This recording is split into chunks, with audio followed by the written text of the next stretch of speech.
എല്ലാ സുഹൃത്തുക്കൾക്കും life vision ടോക്സിലേക്ക് ഒരിക്കൽ കൂടി സ്വാഗതം ചെയ്യുന്നു. ഞാൻ GK തുമ്പക്കാരൻ.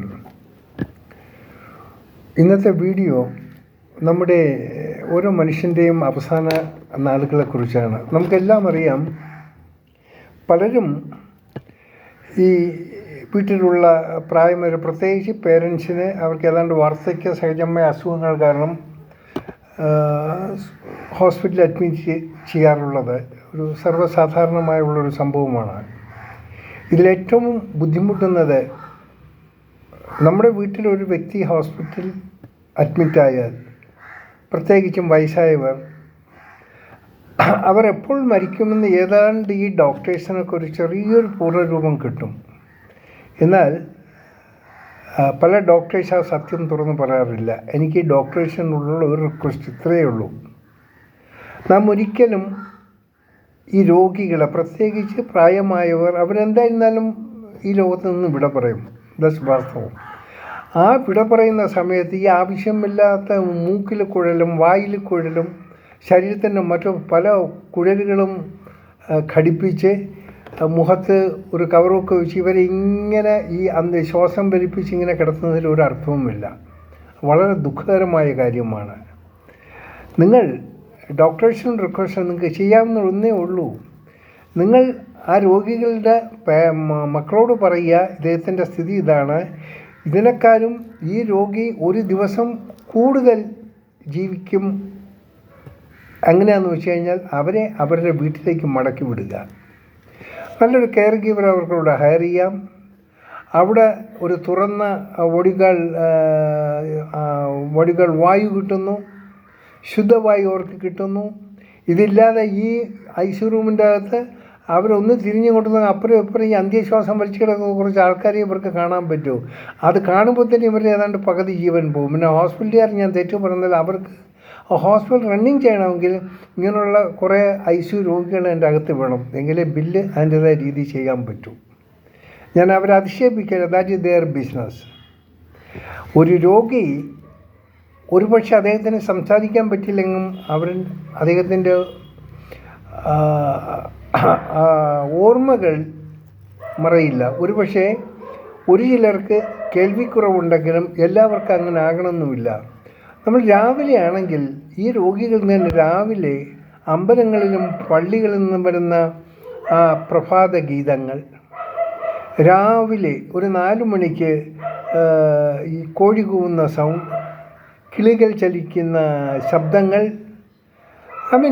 വളരെ ശാന്തമായ ഒരു അന്തരീക്ഷം അവർക്ക് വളരെയധികം സന്തോഷം പകരുന്ന ഒന്നാണ്. ഒരിക്കലും ഇനി കോടാനുകോടികൾ കൊടുത്താലും ഈ ഒരു അറ്റ്മോസ്ഫിയർ ഒരു ഹോസ്പിറ്റലിൽ കിട്ടത്തില്ല. അവിടെ വളരെ ഒരു 15 mm തിക്നെസ്സുള്ള ഗ്ലാസിൻ്റെ കൂട്ടിൻ്റെ അകത്ത് ഇതെല്ലാ യന്ത്രങ്ങളും ഘടിപ്പിച്ച് അതിൻ്റെ അകത്തിരിക്കും. പാവം വീട്ടുകാർ പുറത്ത് കാത്തു നിൽക്കണം. ഇതിലേറ്റവും നമ്മൾ മറന്നു പോണ ഒരു വലിയൊരു കഥാപാത്രമുണ്ട്. പലരും അതിനെ വെറുക്കുന്ന കഥാപാത്രമായിട്ടുണ്ട്. മറ്റാരുമല്ല, യമൻ, സാക്ഷാൽ യമൻ. നമ്മുടെ ജീവനെയൊക്കെ നേരത്തിനോ അദ്ദേഹം വന്ന് അങ്ങോട്ടേക്ക് കൊണ്ടുപോകും. അപ്പോൾ ആൾക്കാർ യമനെന്ന് പറഞ്ഞാൽ ഭയപ്പാടാണ്. അങ്ങനെയല്ല, ഭയക്കരുത്. അത് നമ്മുടെ ഒരു കൂട്ടാളിയാണ്. ദൈവം നമുക്ക് വേണ്ടി നിയോഗിച്ചിരിക്കുന്ന ഒരു കഥാപാത്രമാണ്. ദൈവം വന്ന് നേരിട്ട് വന്ന് നമ്മുടെ ജീവനം കൊണ്ടുപോയില്ല. ആ രൂപം നമുക്കോട്ട് കാണാനും പറ്റില്ല. ഒരു രൂപം കാണാൻ പറ്റും. അതിൻ്റെ അദൃശ്യ ഒരു ശക്തിയാണ്. അപ്പോൾ യഥാർത്ഥത്തിൽ നമുക്ക് യമനെക്കുറിച്ചുകൂടെ ഒന്ന് പറയണമല്ലോ. ആരും അദ്ദേഹത്തെക്കുറിച്ച് അങ്ങോട്ട് ഇഷ്ടപ്പെടില്ല. കാരണം യമൻ വന്നാണ് അച്ഛനെയും അമ്മയും ഒക്കെ കൊണ്ടുപോകുന്നത്. അതുകൊണ്ട് ആ യമനെ നമുക്ക് വേണ്ട, കാണണ്ട, കേൾക്കണ്ട. നോ, കേട്ടേ പറ്റൂ. അദ്ദേഹം ഇല്ലായിരുന്നെങ്കിൽ നമ്മുടെ മുന്നിൽ കോടാനുകോടി അസ്ഥികൾ ഇങ്ങനെ കിടക്കുന്നത് കാണാം.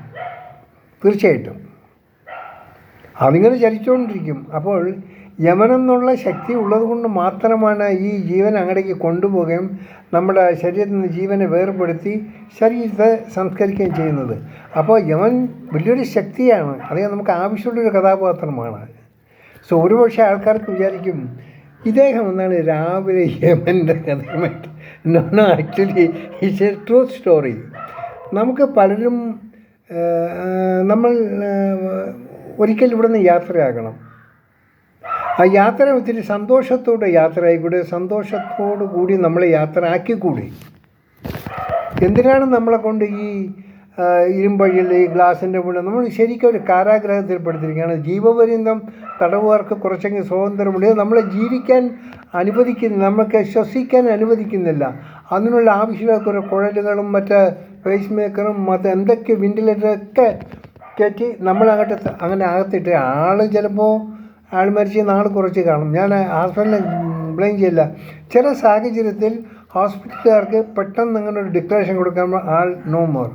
എനിക്കറിയുന്ന പലരുമുണ്ട്, പ്രഗത്ഭ വ്യക്തികൾ അയാൾ മരിച്ചു കിടക്കുകയാണ്. അപ്പോൾ ബന്ധുക്കളും മറ്റേക്കാരും രാഷ്ട്രീയക്കാരും അതിനുള്ളൊക്കെ കൊടി പിടിക്കാനൊക്കെ ഒരു സൗകര്യം നോക്കിയിട്ട് ഒരു ഡിക്ലറേഷൻ കൊടുക്കും, ആൾ ഡെൻ. അപ്പോൾ ഒരു ബുള്ളറ്റിൻ ഇറക്കും, ഹീസ് നോ മോർ. അപ്പം പിന്നെ ആ വേണം അത് പിന്നെ ഇതൊക്കെയല്ല കോലാഹലങ്ങളാണ്. ദയവ് ചെയ്ത് നാം എല്ലാം ചിന്തിക്കേണ്ട ഒരു കാര്യമാണ്. ഒരിക്കൽ നമ്മൾ ഈ ലോകത്ത് നിന്ന് യാത്രയാകും. നമ്മളെ ബന്ദികളാക്കി നമ്മുടെ അവസാന ശ്വാസം എടുപ്പിക്കരുത്. നാം മരിക്കേണ്ടത് നമ്മുടെ ബന്ധുക്കളുടെ മുന്നിൽ നിന്ന് സമാധാനമായി നമ്മളെ അവർ കാണണം. എല്ലാവിധ മംഗളങ്ങളും നേർന്നുകൊണ്ട് യാത്രയാകുന്നതിന് നമുക്കറിയാം, അവരും യാത്രയാകും. ഇത് നാം ഓരോരുത്തരും ചിന്തിക്കണം. ഞാൻ മരിക്കുന്നതിന് മുമ്പ് എൻ്റെ ഒരാഗ്രഹം, ഞാൻ എൻ്റെ വീടുകളിലും എൻ്റെ കുട്ടികളോടൊക്കെ പറയാറുണ്ട്, ഈ മരിച്ചു കഴിഞ്ഞാൽ മോർച്ചറി വെച്ചുള്ള ഒരു പരിപാടി ആവശ്യമില്ല. അത് 2, 3, 4 ദിവസം വരെ വെറുതെ അതിനായിട്ട് വെച്ചാൽ അതിന് എന്തിനാണ് ഇതിൻ്റെ ആവശ്യം?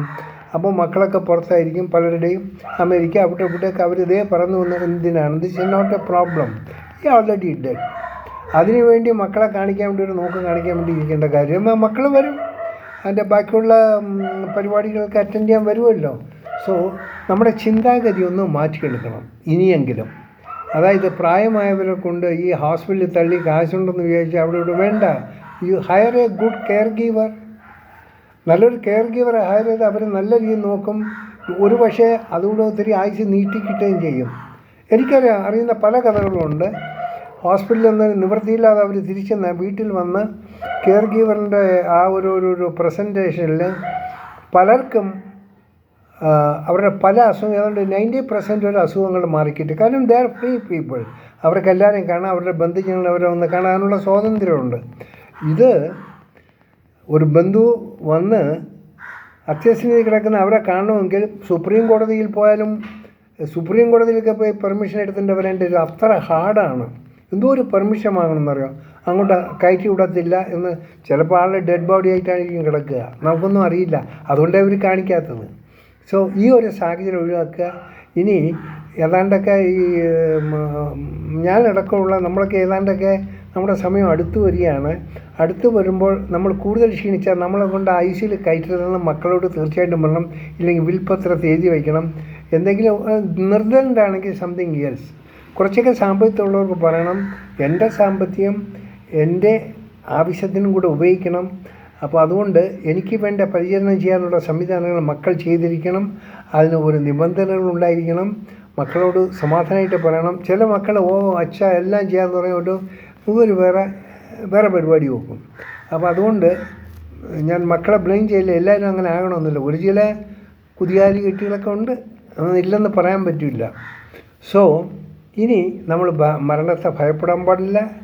യമനെന്ന് പറയാൻ നമ്മുടെ ഒരു കൂട്ടുകാരനായി കാണുക. അദ്ദേഹമാണ് നമ്മളെ ഒന്ന് വിളിച്ചുകൊണ്ട് പോകേണ്ടത്. അത് എപ്പോഴും നമ്മുടെ എല്ലാ വീടുകളിലും എല്ലായിടത്തും യമ ഭഗവാൻ അവിടെ ഉണ്ട്. അദ്ദേഹത്തിനെ ഭഗവാനായി തന്നെ നാം കാണണം. കാരണം അതിന് ചെയ്യുന്ന വലിയ നല്ല പ്രവൃത്തികളാണ്. സോ ഇനിയെങ്കിലും ബഹുമാനമുള്ള സ്നേഹമുള്ള ഡോക്ടേഴ്സിനോട് നിങ്ങൾക്ക് അറിയാം ഈ രോഗികളുടെ എത്ര കാലം കൂടെ എന്താണെന്ന്. അവരെ വീട്ടിൽ സമാധാനം ഇരിക്കുക. അവിടെ പോയി ആ മരുന്നൊക്കെ ഒന്ന് പ്രിസ്ക്രൈബ് ചെയ്ത് കൊടുത്താൽ ഒരു കെയർ ഗീവർ ഉണ്ടെങ്കിൽ ദേ വിൽ ടേക്ക് കെയർ. വീട്ടുകാർക്ക് ഇവരെ കാണാൻ ചെയ്യുക, ബന്ധുക്കൾക്ക് വന്ന് കാണാം. സോ അങ്ങനെയുള്ളൊരു പുതിയൊരു സംവിധാനം ഇനി ഉണ്ടാക്കാനുള്ള ശ്രമം എല്ലാവരിൽ നിന്നും ഉണ്ടാകണം. അപ്പോൾ എല്ലാവർക്കും ഇനി ആ ഭഗവാനുടെ യമനെ ആരും വടികൾ മോശമായി കാണുന്നത്. അദ്ദേഹം നല്ലൊരു വടികൾ, ഒരു സാമൂഹിക ഒരു സഹായിയാണ്. അദ്ദേഹം നമുക്ക് ആവശ്യമുള്ളതാണ്. അവസാനം നമ്മൾ യാത്രയാകേണ്ടത് ഈ യമനോടൊപ്പമാണ്. എല്ലാവരും ഇതൊന്ന് ഓർത്ത് വെച്ചാലും. എല്ലാവർക്കും നല്ല ദിവസം തരുന്നു. കാണാം വീണ്ടും മറ്റൊരു വീഡിയോയിലൂടെ. Thank you.